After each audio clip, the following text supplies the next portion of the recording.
네, 슬기로운 라디오 생활 1부는 도시의 에너지에 대해 알아보는 에너지 자립을 말하다 시간입니다. 최근 취임을 앞둔 바이든 대통령 당선자도 탄소 중립을 외치고 있고요. 전 세계 곳곳에서 탄소 중립에 대한 정책들이 나오고 있습니다. 우리나라에서도 탄소 중립 2050을 발표하기도 했는데요. 에너지 자립과 탄소 중립 어떤 연관이 있는지, 또 탄소 중립 2050 목표를 달성하기 위해서 우리가 직접 참여할 수 있는 방법은 무엇인지 자세히 살펴보겠습니다. 자, 함께 말씀 나눌 분 모셔보죠. 조용성 에너지경제연구원 원장 전화 연결되어 있습니다. 안녕하세요. 네, 안녕하세요. 예. 자, 에너지 자립을 말하다 매주 퀴즈와 함께 시작하고 있는데요. 오늘도 역시 네. 퀴즈 준비했습니다. 원장님께서도 잘 듣고 힌트 하나 꼭 주시길 네. 바랍니다.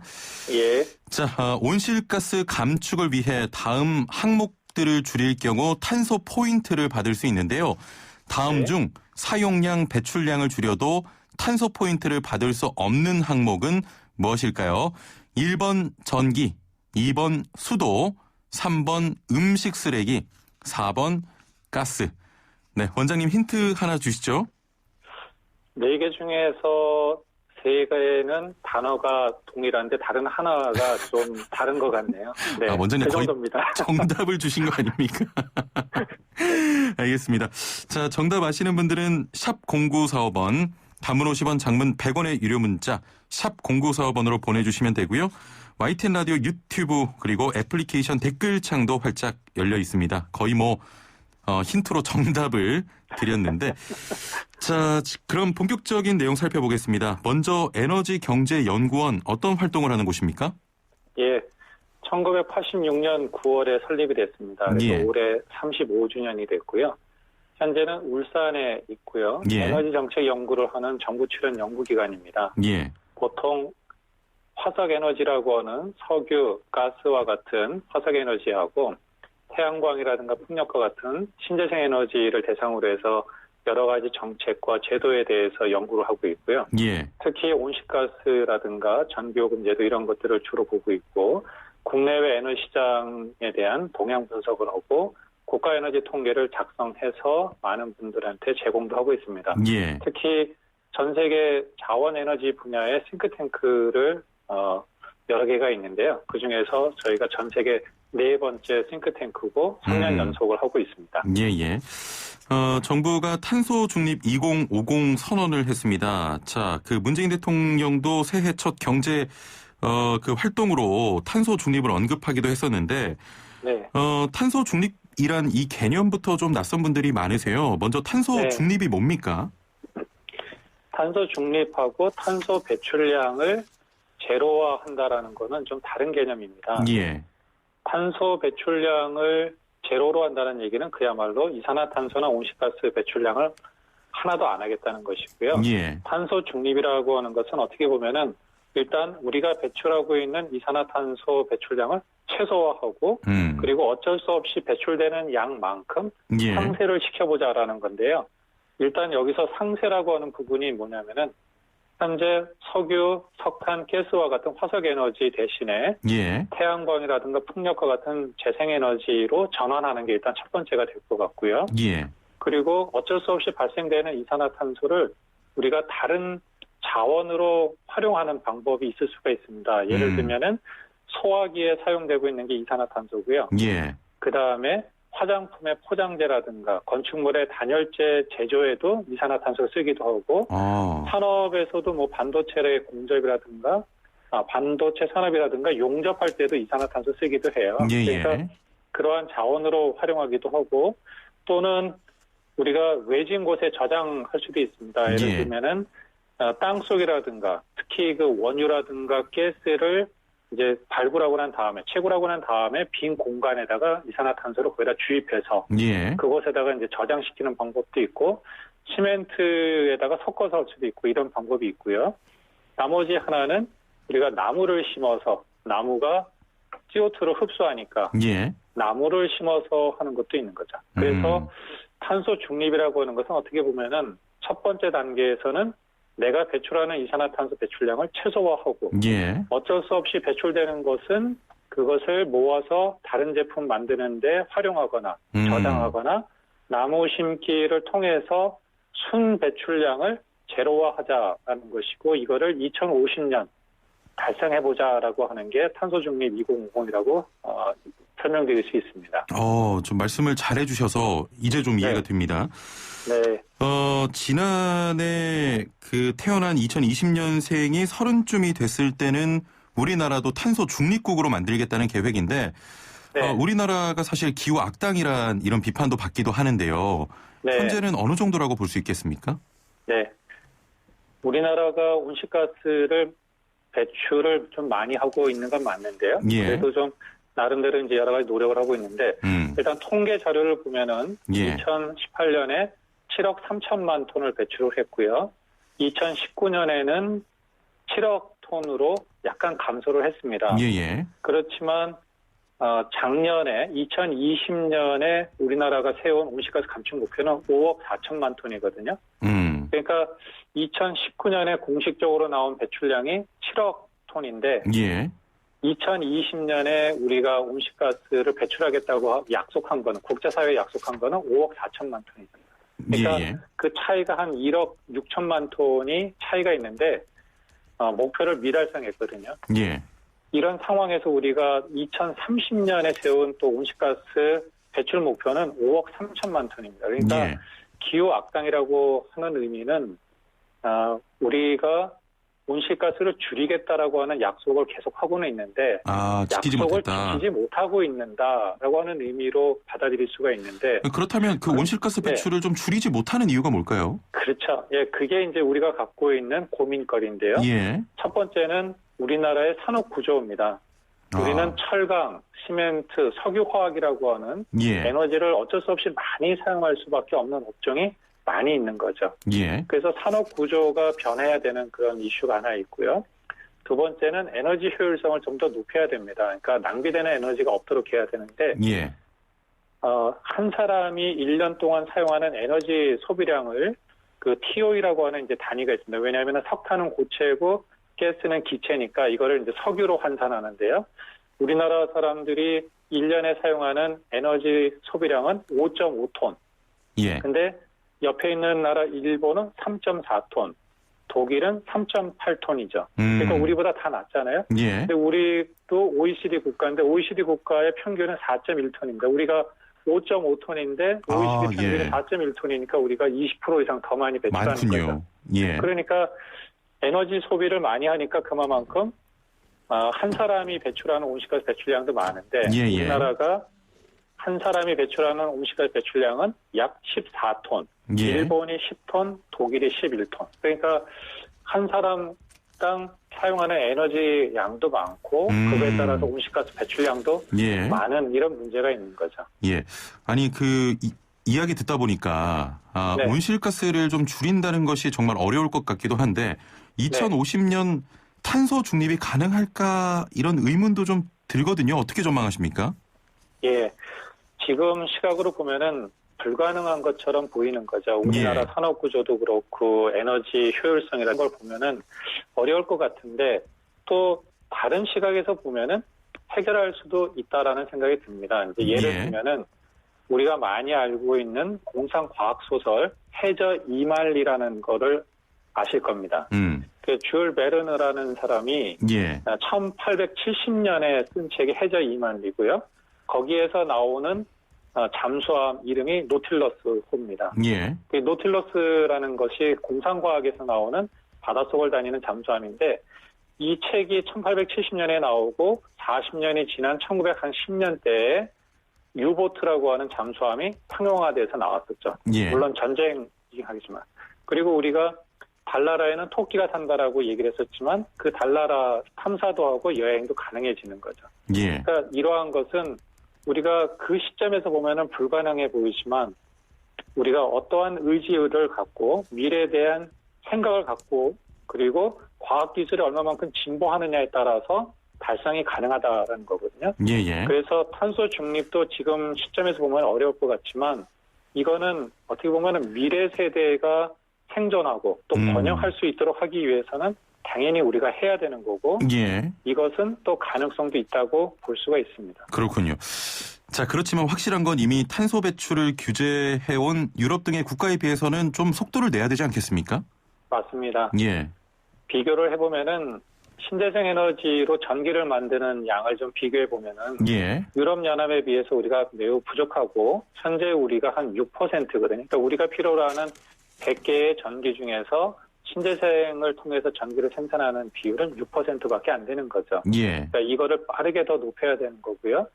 또 휘발유차라든가 경유차로 우리가 대별되는 내연기관 자동차를 앞으로 판매를 안 하도록 하겠다라고 하는 국가들이 나오고 있는데요. 아, 예. 대표적인 국가가 이제 노르웨이하고 네덜란드는 앞으로 5년 뒤에 2025년부터는 앞으로 이 노르웨이와 네덜란드에서는 휘발유차나 경유차는 새로 판매를 못하게 하겠다는 얼마 거고. 안 남았습니다. 네, 예. 영국과 프랑스는 2040년. 예. 그러니까 2050년이 되면은 앞으로 이러한 국가들에서는 내연기관차가 없게 되는 거죠. 예.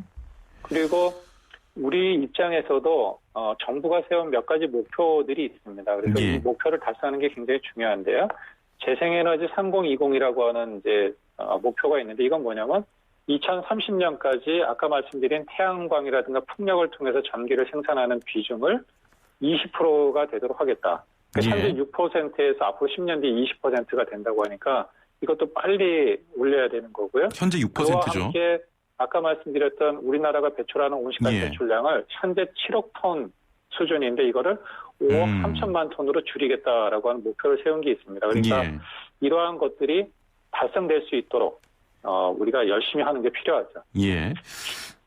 탄소 중립 목표 실현을 위해서 이 석탄 화력 감축을 우선적으로 이야기하는데 이유가 좀 궁금합니다. 네.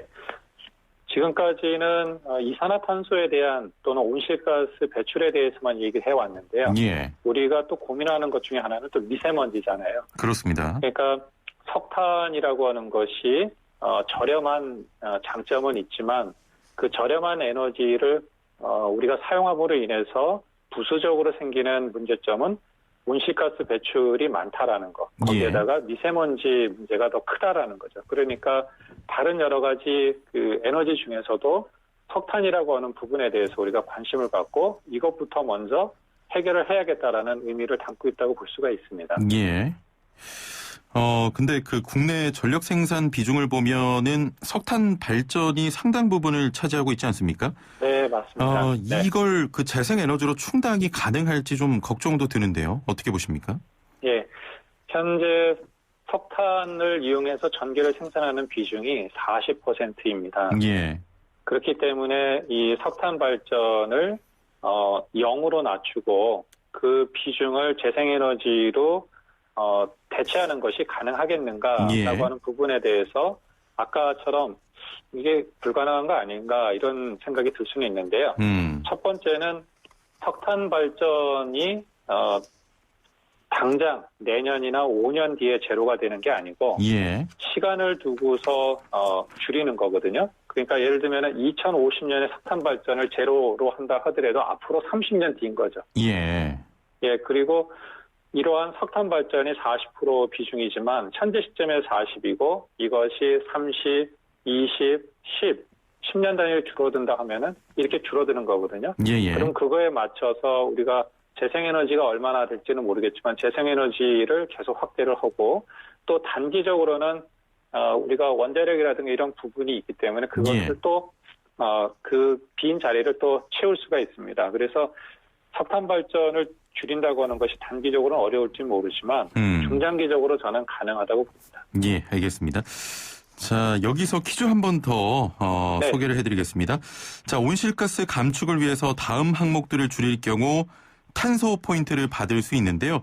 다음 중에 사용량, 배출량을 줄여도 탄소 포인트를 받을 수 없는 항목은 무엇일까요? 1번 전기, 2번 수도, 3번 음식 쓰레기, 4번 가스입니다. 힌트 한번 다시 주시겠습니까? 네, 제 생각에 아마 단어 수가 제일 긴 거 아닌가 싶습니다. 예, 원장님 계속해서 이렇게 정답을 예, 너무 정답을 주신 힌트였고요. 알겠습니다. 자, 그러면 조금 다른 시각으로 보겠습니다. 뭐 탄소 중립 말씀 들어보니까 굉장히 국가 미래를 위해서 중요한 것 같은데요. 네. 2050년까지 탄소 중립 실행을 좀 부담스러워하는 부정적인 시각도 있거든요. 어떻게 보십니까? 사실 굉장히 좀 어렵습니다. 그러니까 예. 탄소 중립에 대해서 긍정적으로 보는 분도 있지만 이게 우리 일상생활에 또는 우리 산업 구조에 어떠한 부정적 영향을 미칠 것인가에 대해서도 고민하는 분들이 많은 거죠. 예. 근데 그분들도 그렇고 여러 의견들이 있지만 우리가 탄소 중립을 꼭 해야 되느냐 하는 그런 근본적인 문제라기보다는 예. 어떻게 탄소 중립이라는 걸 달성할 수 있을 것인가에 대한 방법론에 대한 고민이라고 저는 생각을 합니다. 예. 특히 탄소 중립을 위해서는 아까도 말씀드렸던 우리나라의 에너지 다소비 업종이 중심이 되어 있는 산업 구조를 바꿔줘야 되고 예. 그 바꿈과 동시에 비용이라고 하는 부분이 생기기 때문에 이 돈을 누가 지불할 것인가 하는 이런 문제가 생기는 거죠. 그런데 다르게 보면은 예. 유럽을 중심으로 해서 특히 앞으로 미국도 그렇고 전 세계적으로는 이미 탄소 중립으로 움직이고 있잖아요. 예예. 그 중에서도 아리백이라는 게 있는데 이 아리백이 뭐냐면은 기업들이 자기들이 물건을 생산하는 데 있어서 사용되는 전기라든가 에너지를 전부 다 재생에너지를 통해서만 하겠다라는 겁니다. 그러니까 이러한 것을 안 하면 앞으로 우리가 수출 주도형 산업 구조인데 우리가 이산화탄소를 많이 배출하면서 예예. 저렴하고 좋은 물건을 만들어도 다른 나라에 수출이 안 되는 거죠. 예. 그래서 그러한 것이 탄소 국경 조정세라든가 이런 걸 통해서 우리가 아무리 좋은 물건을 만들고 저렴하게 해도 예예. 그 생산 과정에서 이산화탄소를 많이 배출시키면은 수출을 못하게 되는 거죠. 예. 그래서 지금 철강 부분도 고민해서 수소 환원법이라고 해서 수소를 이용해서 온실가스를 줄이는 거. 자동차 우리 현대 기아도 지금 내연기관차를 많이 만들어서 수출하지만 앞으로 아까 말씀드린 영국, 프랑스라든가 네덜란드 이런 데는 앞으로 휘발유차라든가 경유차를 판매를 못하게 한다고 그러면 우리가 못하잖아요. 그래서 전기차라든가 수소차 이런 것들을 이제 바꿔가고 있는 거거든요. 예. 이런 것처럼 이제 많이 바꾸기 때문에 정부와 기업, 소비자가 다 같이 머리를 맞대고서 어떤 방법을 찾는 게 굉장히 중요한 것 같습니다. 알겠습니다. 조금 전에 소비자 또 이야기도 하셨는데 시간이 얼마 없어서 짧게만 답변을 부탁드리겠습니다. 네. 일반 시민들이 탄소 중립에 참여할 수 있는 방법 혹은 시민 참여를 또 장려하기 위한 제도나 프로그램 좀 종합적으로 설명해 주시면 좋을 것 같습니다. 네. 일반 개인들도 이산화탄소를 직접 간접적으로 배출하고 있습니다. 예를 들면은 자동차를 타거나 도시가스를 사용할 때 이산화탄소가 나오게 되는 거죠. 그래서 이러한 이산화탄소를 우리 생활에서 배출하고 있기 때문에 이거를 줄이는 게 굉장히 중요한데 예를 들면은 내연기관차를 전기차나 수소차로 바꾸고 또 우리가 쓰는 전기를 공급하는 방식이 석탄이나 가스 발전이 아니라 신재생 에너지로 한다든가 또는 단순히 에너지를 우리가 소비만 하는 게 아니라 생산할 수도 있는 게 베란다에다가 태양광 패널을 설치하는 경우에 내가 작은 양이라도 스스로 생산도 할 수 있는 거죠. 그래서 이렇게 일반 시민들이 참여할 수 있도록 만들기 위한 제도로서 탄소 포인트라는 게 있고요. 그래서 집에서 사용하는 전기, 수도, 가스를 절약하면은 포인트를 줍니다. 그걸 탄소 포인트라고 하고 있고 그래서 이러한 탄소 포인트라든가 이런 걸 통해서 일반 시민들이 에너지를 절약하고 이산화탄소를 줄일 수 있도록 하는 인센티브 제도가 지금 우리나라에 있습니다. 그래서 관심을 갖고 이러한 탄소 포인트제 또는 그린 카드 이러한 것을 관심 갖고 보시면 좋을 것 같습니다. 알겠습니다. 자, 이제 퀴즈 정답 발표하면서 마무리해 보겠습니다. 온실가스 감축을 위해서 다음 항목들을 줄일 경우 탄소 포인트를 받을 수 있는데요. 다음 중 배출량을 줄여도 탄소 포인트를 받을 수 없는 것은 무엇일까요? 1번 전기, 2번 수도, 3번 음식 쓰레기, 4번 가스인데요. 정답 발표해 주시죠.